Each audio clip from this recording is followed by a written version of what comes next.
Hey y'all, I'm Elisa, the Scrappy Wife behind ScrappyWife.com, and last week at Go Wild, I got so many new pens and markers, I've got to come up with a solution. Let's fire up the Glowforge.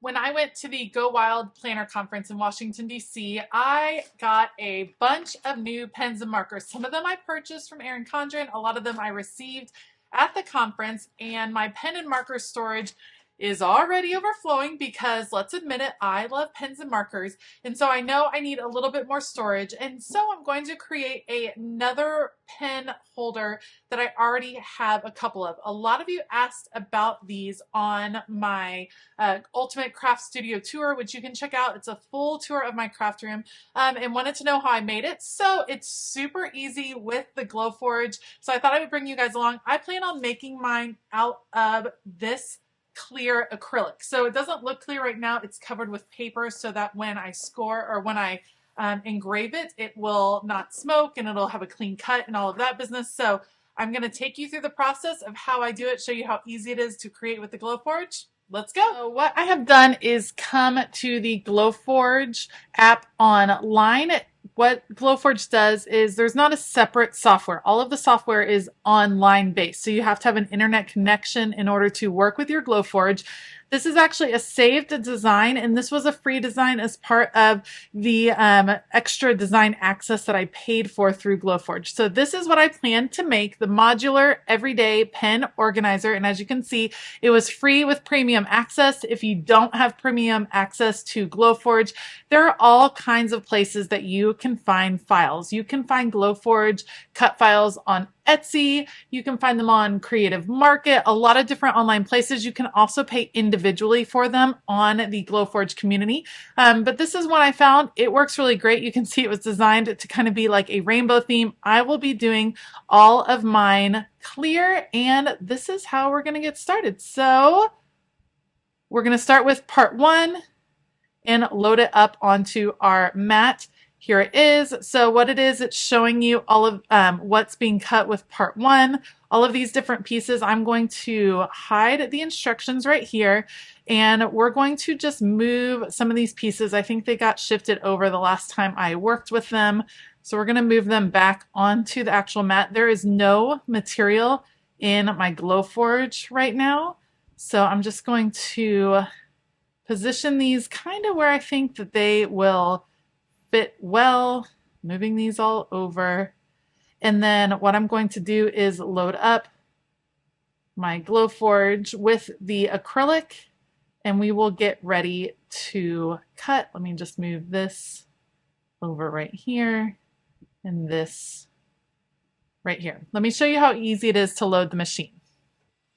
All right, so my Glowforge is turned on. It's ready to go. I have my clear acrylic right here. I actually ordered this from an Etsy shop called Modify Build, and it tells you exactly what the settings should be for your acrylic. So this one is speed 170 with full power.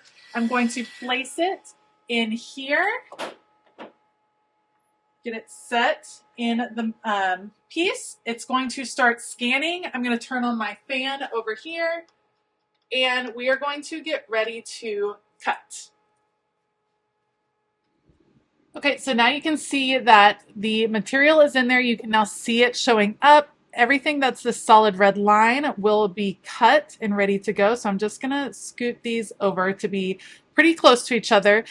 When you put your material in, you actually select the material over here. So I've already selected medium clear acrylic, which is the correct settings for this particular acrylic, and it is ready to go. So I'm going to press print right here. It will upload. So this is it talking to my Glowforge, preparing the design, getting it all set to go. And once it's ready, I'll be able to press the blue button and we'll be all set to go. It will also calculate how long it should take for the cut to be complete, which is really helpful. But you are never supposed to walk away from your Glowforge. You're supposed to stay in the room because it is a high-tech machine. There is laser cutting going on, so you just want to be there watching it just to make sure. All right, now that all the info has been sent to the Glowforge, there's just one button that you press to kick it off, and in 6 minutes and 44 seconds, we'll have the first cut done for our new pen holder.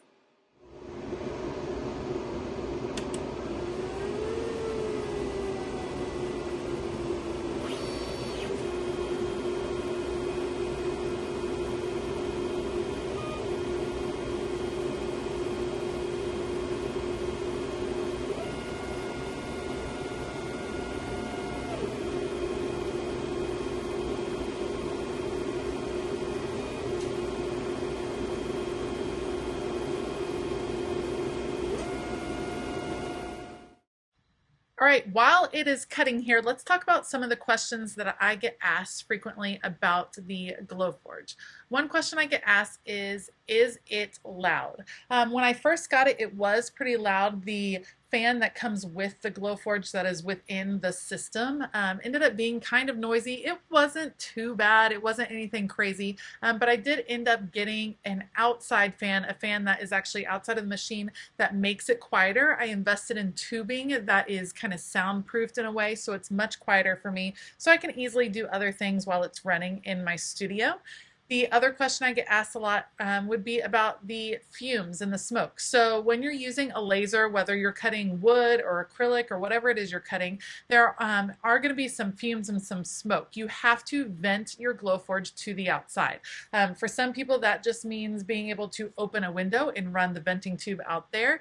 For me, I actually had a new dryer vent installed in the side of my basement, and you can see kind of in the top edge where that tube runs into the cabinet, that runs through the cabinet and then outside to outside the door to my basement. So I don't deal with a lot of smells at all. It works really, really well, and I've been super pleased with the smell and the sound, and all of that has worked out great with my Glowforge.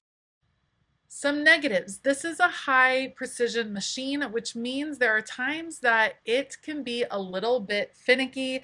That can be stressful. The longer I've had it, the more I've gotten used to some of the most common things that can kind of go awry with the machine, and then I can just troubleshoot those, and I've gotten a little bit better. It does come with a pretty hefty warranty, so you don't really have to worry for the first year about something breaking. Glowforge will be there, and their customer service, I will have to say, has been fantastic as far as helping me address some of the issues that I've had.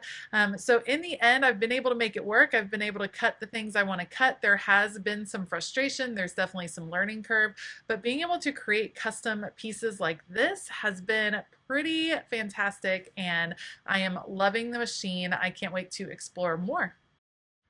All right, now that all the pieces are cut, I'm going to take the paper off of the last couple pieces. It comes with paper on both sides, and this just protects the acrylic as it's being cut. I actually buy my acrylic with the paper on it already. You can buy masking paper, which I put over wood pieces that I'm cutting just to prevent extra burn marks, but you can see it just peels off, and I do that on both pieces. Because I'm working with acrylic, you have to be careful. These can break. This is 1/8 thick acrylic, which is pretty strong for this particular project, but this is a very precise design, I would say. The way that the pieces fit together, it does not require glue at all. They fit together, they just kind of, the claws, I guess, the little teeth fit together really well, but I do have to use a mallet to put it together, and I'm super, super gentle until it kind of gets into place. It's a little bit finicky. This does take time. I've obviously sped this up so you guys didn't have to watch me throughout this whole process, but it's pretty cool. This is one of the bigger projects I've put together with my Glowforge. I have dreams of creating some really cool organization pieces. I'm still getting used to the design software. I love that they offer these pre-done designs to kind of let you get used to what might be available out there, and see how it works and see how it's laid out on the board and things like that. And then I would love to start creating some organization pieces that are really customized for some different crafting needs, some things that I feel like we might be missing in the crafting world, or that just don't have the aesthetic that I like to have in my craft room, because I love for my organization to be beautiful. I need it to be functional. I have so many pens and so many supplies and so many of all of the things. I need this to be functional, but I also want it to be beautiful because I think my crafting supplies are beautiful. So I'm going to finish putting this together, and then we're going to start reorganizing some of these pens. All right, here it is, the last little piece, and we are going to be ready to go. Let's go get it in place on my desk.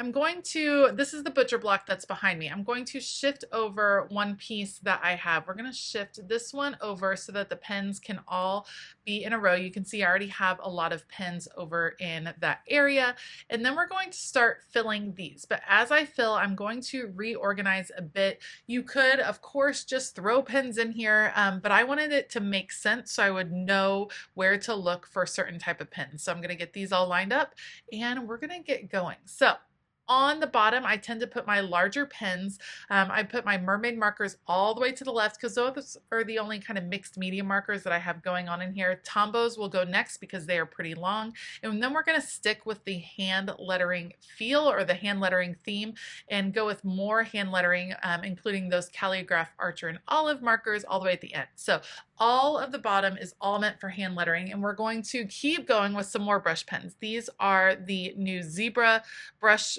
pens or brush markers that I received at Go Wild. I always divide my markers up rainbow order as best I can. For me, that looks like warm colors and cool colors for the most part. As my collections get larger, I divide it up even more, but most of the time warm colors and cool colors allow me to just be able to find what I'm looking for. Then I'm going to go with the click art pens, and you can see I'm just adjusting. I'm making sure things are where they're supposed to be because of course every now and then a child finds their way into this craft room and they are very much attracted to this marker display. I will tell you, they love coming to see my markers and they love borrowing my markers, and they don't always make it back to the right place. So I do have to go through and kind of maintain this every now and again. For me, this is so fabulous because I can see what I have. I obviously have a ton, but this allows me to see them all so that I can pull them when I need them to see all my colors. Generally, what I do at the beginning of the week is pull a few markers that I might need for my planner throughout the week. Those will be in a pouch that travels around with me, but I use these markers and these pens and all of this for all kinds of projects throughout the week. So this is definitely an area of high use in my craft room.